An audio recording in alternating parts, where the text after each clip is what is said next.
Hey folks, it's Nate. Thanks for joining me at the art table again today, and I'm back bringing you another Iron Age comic review. Today, we are looking at Crimson Wren of the True North from Clownfish Studios. It is written, or I should say the story is by Cambria Pratt, the script is by Cambria and Tom Pratt, and the art is by Jose Garcia. And this, of course, comes to you from the folks from Clownfish TV.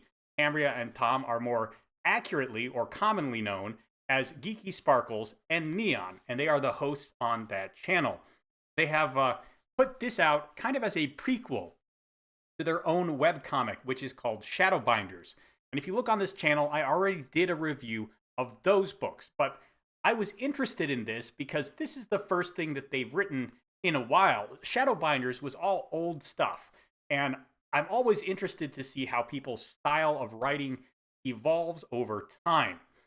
And I can't say a whole lot about the art. The art in those books was by Tom Pratt, and this, of course, is by Mr. Garcia.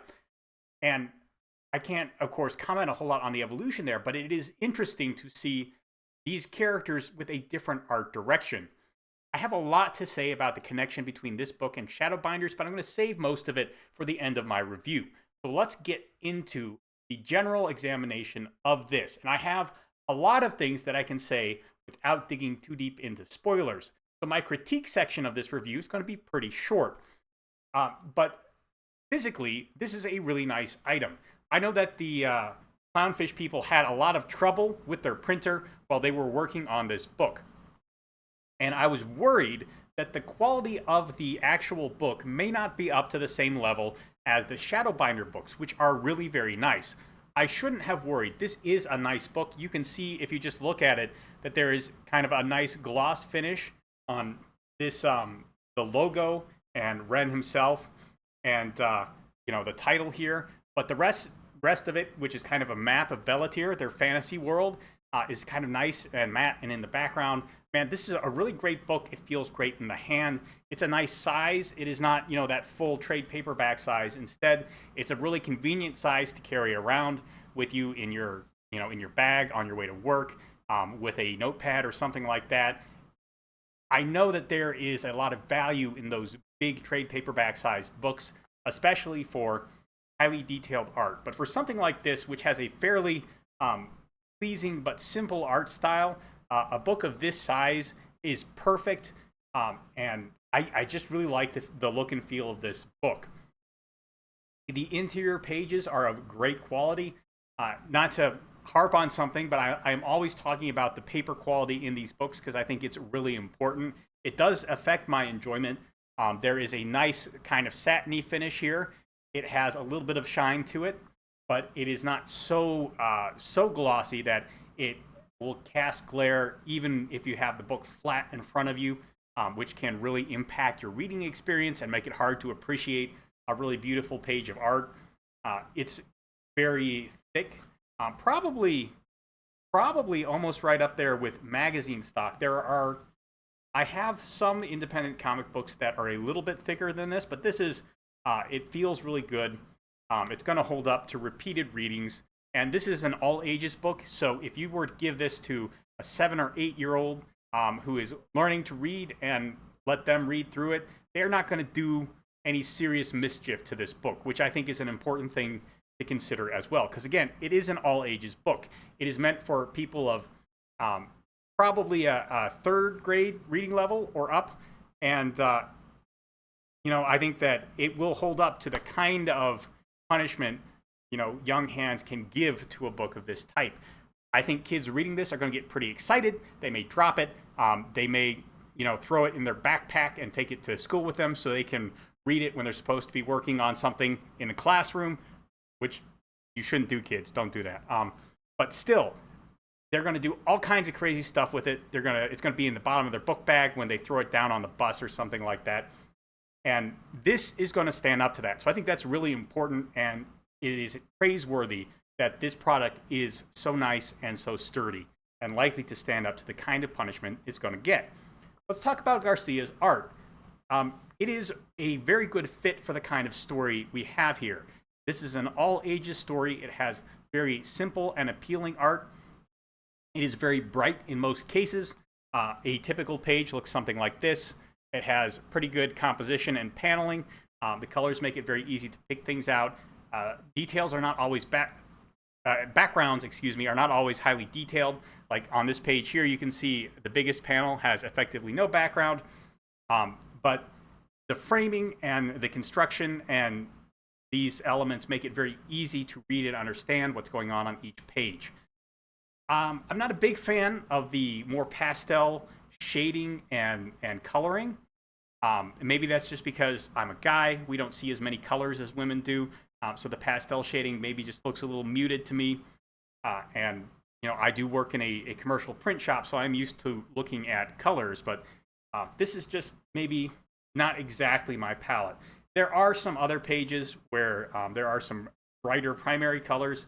But for the most part, the palette is in the pastel range. And I don't have a problem with that, but as a personal preference, I would have liked something a little bit brighter. I remember Shadowbinders had a lot of bright primary colors, and I was kind of looking for a little bit more of that in here. We learn about Crimson Wren and how he got his trademark red coat, and I was expecting, again, it is a little muted. Let me see if I can find a not terribly spoilery page that shows that. Well, that's the last page, but it's just a little more muted than I would have expected based on the Shadowbinders books. But again, this is a difference in art style. And you do see it on the cover. With the gloss on it, it is a little bit better. And maybe this is an area where having a glossier page may have helped. But all in all, I would have thought that the coloring would have been a little bit bolder based on what I saw in Shadowbinders. But again, different artists, different art direction. These are some of the interesting nuances that different installments in a series can bring to it. And while this isn't to my taste, I think it will work very well for the target audience. Other than that, the art is really, really, really good. One of the things I can't praise this book enough for is its ability to set up a visual sequence. This is, everyone says comics are a sequential art form. The way that is used is often, it's not often utilized to its peak efficiency. And yet I can think of at least 2, maybe 3 sequences. Yeah, definitely 3 sequences in here that we are just shown a lot of things that there's no exposition for, but if you're paying attention, you understand why you're being shown these things, and they build the story in ways that don't require words. And in a visual medium, that's incredibly important. We have this whole sequence here, just to give one example from the early part of the story, which I hope will not spoil too much. We have a sequence where Wren and Tristan are being chased through town by the town bullies. More on that in a bit. And we see them run past these locations. And then, when they get to the general store, Wren decides he's going to try and use some of his magic, because we know Wren is a mage, especially if we've read Shadowbinders. But there are a couple of lines of dialogue that establish that here. We know that Wren is a mage, so he's going to use magic to try and chase the bullies off. But it misfires, and it bounces all around town. And it bounces back through all the locations we just saw on that previous page. That is a great use of images, visual storytelling, to set up something and then, play it back to us in this sequence. That really gives us a sense of the world, of place, of continuity, and it's a visual setup for something that's going to be pretty important to the first act of the story. Because this misfired spell obviously is going to get Wren in a lot of trouble. And all of those things working together is a sign of great art direction, and it required good editorial oversight by the Clownfish Studio and a lot of hard work by Mr. Garcia to make that work in the pages of a book. And they do it more than once. That's really impressive. As a piece of visual storytelling, I value that a lot more than fidelity of rendering in an object or how much detail you have on, a person's face, the wrinkles of their hand. Those things are technically very impressive, but as visual storytelling, this kind of setup and payoff is much, much more impressive. And I'm really glad to have it in a book like this, because again, this is an all ages book. Kids who read this are going to develop, and this is going to sound pretentious, I'm sorry, but I feel very passionately about these kinds of things. When kids have a story that is well constructed as this is, they build literacy and understanding of this kind of visual setup and payoff, this kind of composition, this kind of forethought and deliberateness in storytelling. I think that's very important. I love that about this book. And I'm not trying to be pretentious and say, this is an important book because it helps kids understand these ideas. But I get very excited to see these things so well executed on. And I'm really glad that I can buy this book and I can give it to my niece, because I think I am going to get a copy for my niece. And she can not only have a good all ages adventure story, but she can get an appreciation for this kind of storytelling and also have something she can really enjoy. And that is a wonderful thing.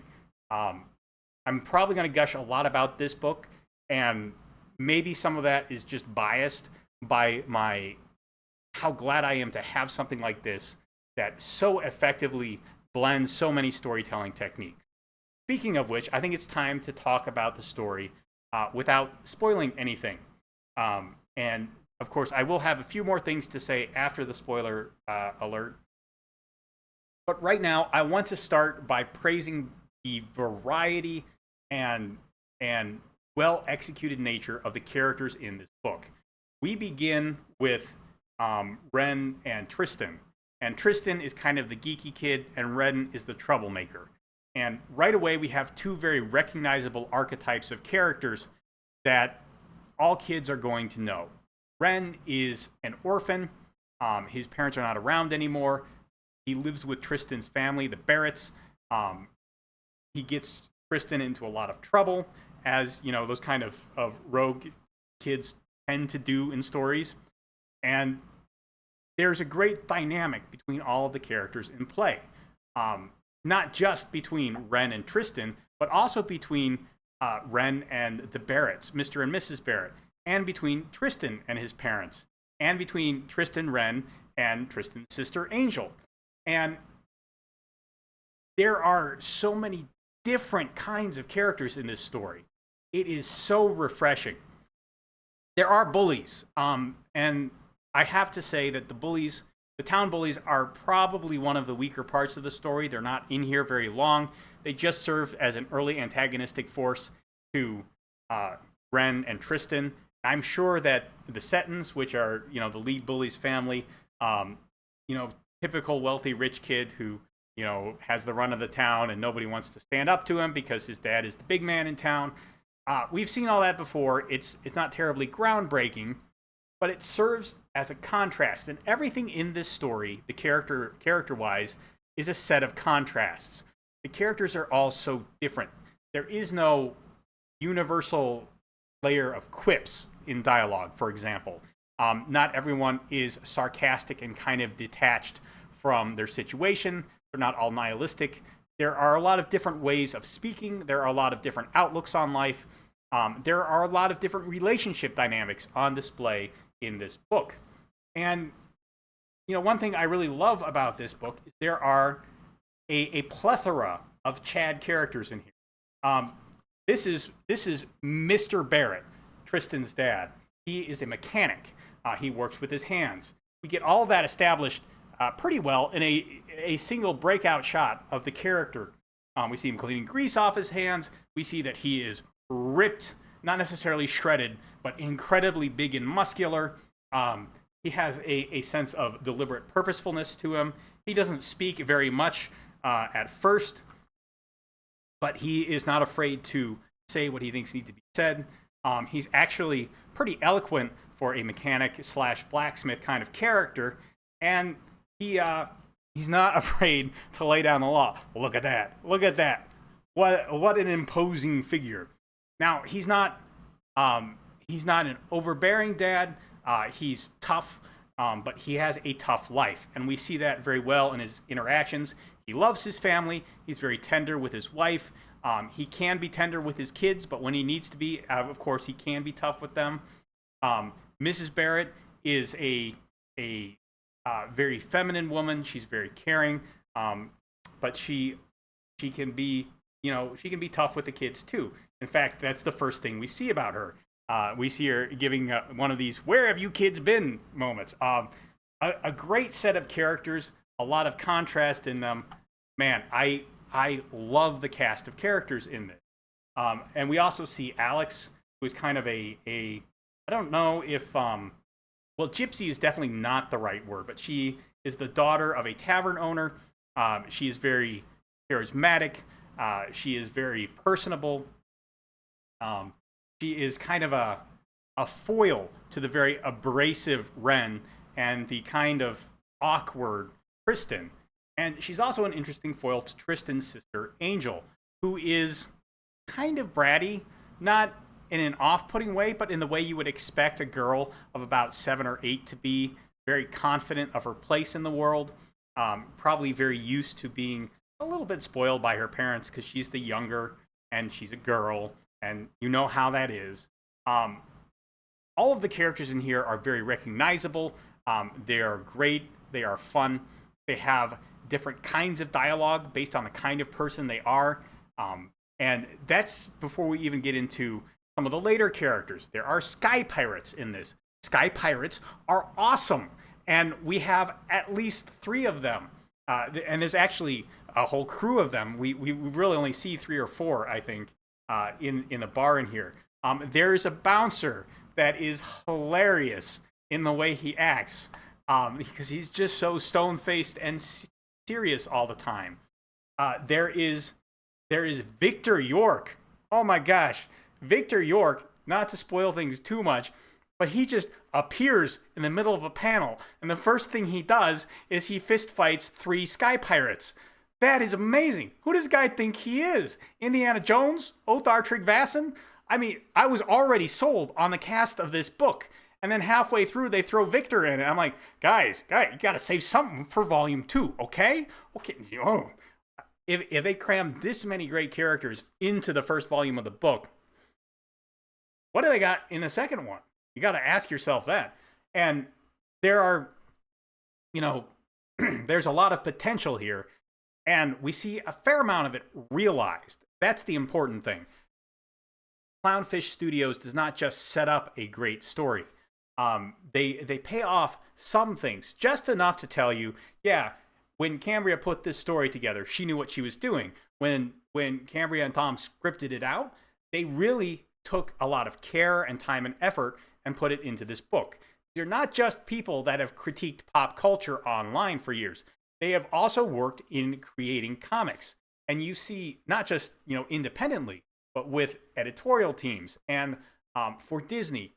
And, you sometimes hear accusations that they're secretly working for Disney behind the scenes. And that makes no sense. Because if Disney had people who could make stories like this, they would not be in the place they are right now. This shows that care, that attention that used to make mainstream entertainment so good and so durable over time. And I think that this book in particular, and this series as it continues, as I desperately hope it will have some of that durability as well. I do have a few critiques for both the art and the storytelling. My critiques of the storytelling, I'm going to save for spoilers. And for the art, I actually don't know if this is an art critique or not. I know that there were some issues with the printer that kind of tied things up, and I don't know if this is a holdover from it or what, but in any place in the book where there's supposed to be a heavy black, here's a good shot. I don't know if it'll show up on the screen or not, but in that heavy black in his mouth and Ren's eyebrows, you kind of see some of the underlying color bleed through in kind of a scratchy or pixelated fashion. I don't know if that was a deliberate choice or if that's an artifact of printing. I found it really distracting whenever you had one of those heavy blacks there. And they're not very common. Again, the color palette in this is very pastel. There are very few heavy blacks, true blacks in the art of this book. But when they show up, that weird artifacting or pixelation or just sketchiness also shows up. I found it a little distracting visually. Again, I don't know what caused that. I don't know if it was a deliberate choice. I don't know if it was a side effect of the brushes used in the illustration process, in whatever software this was done in. I just, I found it displeasing to the eye. I found it distracting when I was trying to read over the page. My eyes kept snagging on it. I would be distracted by it. I don't know if everyone's going to have that problem. I don't know if anyone else will even notice it. I didn't like it. I didn't like it a lot. And to the point where it's something I decided I really had to comment on. Not because I think everyone should dislike it, but because I found it really distracting, and there may be other people out there who find it equally distracting, and that would be unfortunate. I didn't care a whole lot for the bullies. I can tell that the Seton family is going to be, well, it seems that the Seton family is going to be an important recurring antagonistic element to this. And I hope that's the case. It would be almost worse to have them just be a MacGuffin to get Ren on this trip. They're the town bullies. I understand why they are a recurring trope in especially all age fiction. Bullies are a part of life. They are particularly obnoxious and difficult to deal with when you're young because you have so few options to actually deal with them that are viable. And I mean, including them in an all ages story that kids are going to be reading, it's just a way to give the kids something to connect with. I think this story, as a Goonies, kids are going looking for treasure kind of story, which is what this is, really didn't need them on top of the other antagonists that are really more interesting than just, the son of the rich man in town is a bully and gets us into trouble. You probably could have prompted Ren to go on this trip in some other way, but this is what we got, and their inclusion isn't horrible. So let's talk a little bit of spoilers here, just to get my other critique out. There is a point in this story where we learn the origin of the name Crimson Wren. That happens in a lot of stories.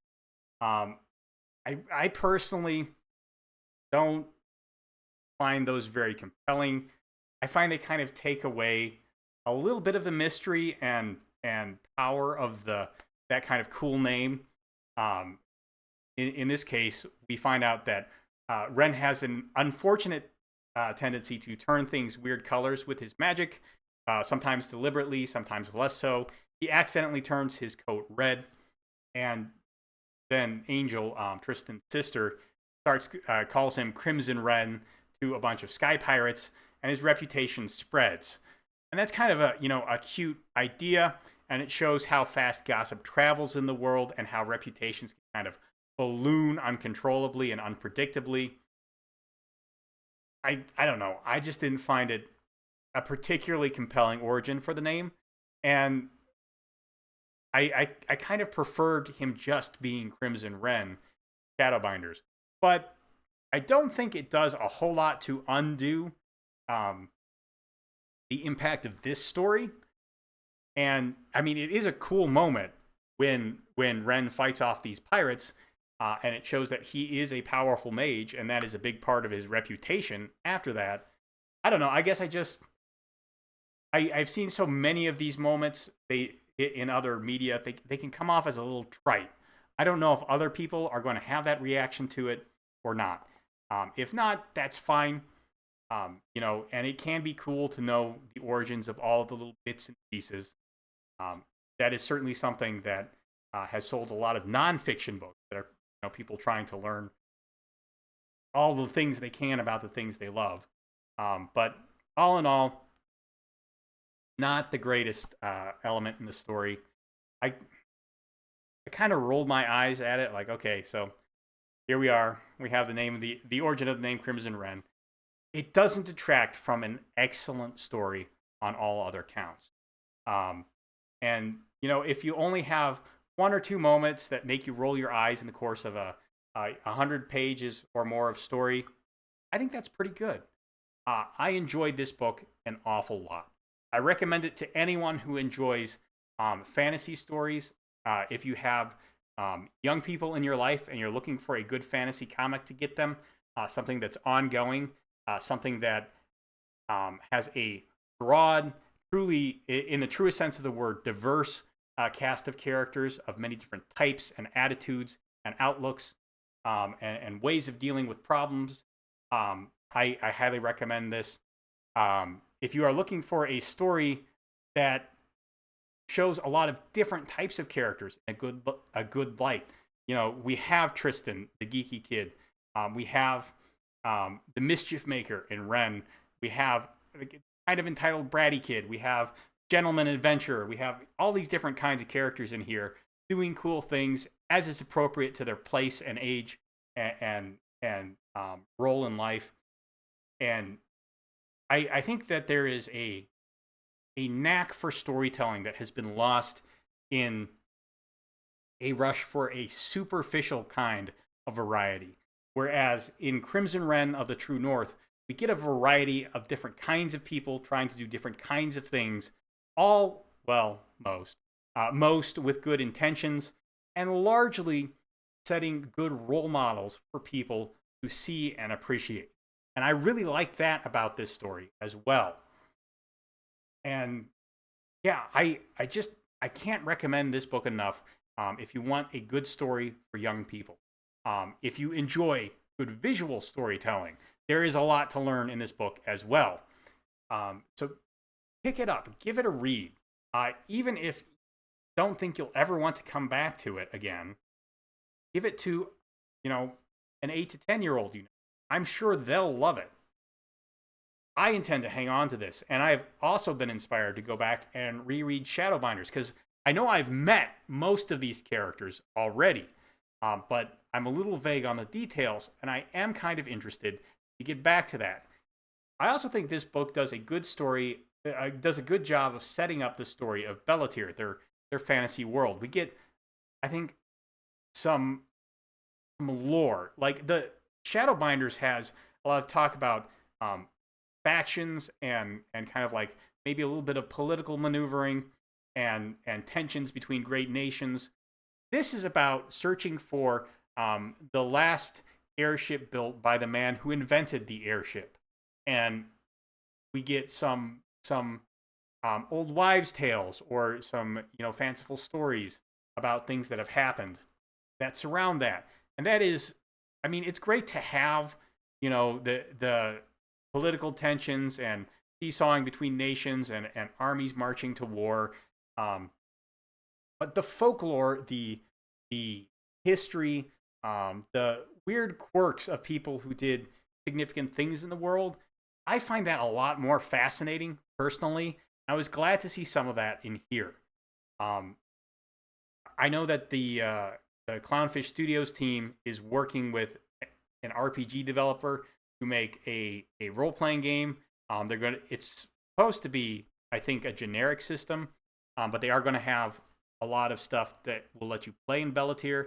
I wasn't that interested in that before, but now that I've read this and I see they're thinking about those little kind of ideas for simple adventures and fun stories that you can have just poking around through the wilds of this world, I'm a little more interested now, and I may pick that up.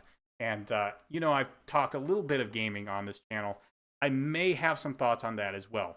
Not a guarantee, but it was pretty interesting to see some of the ground level world building come to the fore in this book.